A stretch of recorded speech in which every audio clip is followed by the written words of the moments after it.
আজি আকৌ এটা নতুন ভিডিঅ'ৰ মাজলৈ আপোনালোক সকলোকে স্বাগতম জনাই আজিৰ ভিডিঅ'টো আৰম্ভণি কৰিলোঁ। এইফালে আজি সৰস্বতী পূজা, যিহেতু আমি ধুনীয়াকৈ সৰস্বতী পূজা যাবৰ কাৰণে ওলাইছোঁ। মই কাৰ লগত গৈছোঁ এইটো হয়তো কমেণ্ট কৰি আপোনালোকে সুধিব পাৰে। দেন নাৰিকলী মন্দিৰ পাৰ হৈ মেলি আহিলোঁ আৰু কলেজলৈকে গৈ আছোঁ। দেন ৰ'বা কাৰ লগত গৈছোঁ।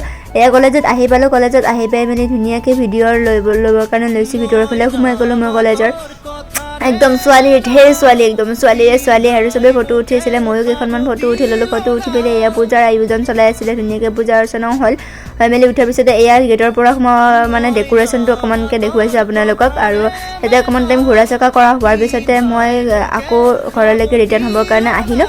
দেন এইফালে এয়া আমি আকৌ একেলগে আহিলোঁ। দেন কাৰ লগত গৈছিলোঁ কৈ দিওঁ, মোৰ মাজু ককাইদেউৰ লগত গৈছিলোঁ। এয়া আমি নাৰিকলী মন্দিৰত আহি পিনে ৰৈ অকণমান ফটো চটন কৰিলোঁ। তো দুইটাই ফটো উঠিলোঁ আৰু ককাইদেউক কৈছোঁ যে প'ষ্ট দিয়া, মই ভিডিঅ' লৈছোঁ। তো তাৰ পৰা আহিলোঁ। ভণ্টিক যাওঁতে দেখুওৱা হোৱা নাছিলে আৰু এতিয়া দেখুৱাই দিলোঁ। আৰু আজিৰ ভিডিঅ'টো এইখিনিতে সামৰিছোঁ। আজিলৈ পাই আপোনালোকে ক'ত চালে জানো।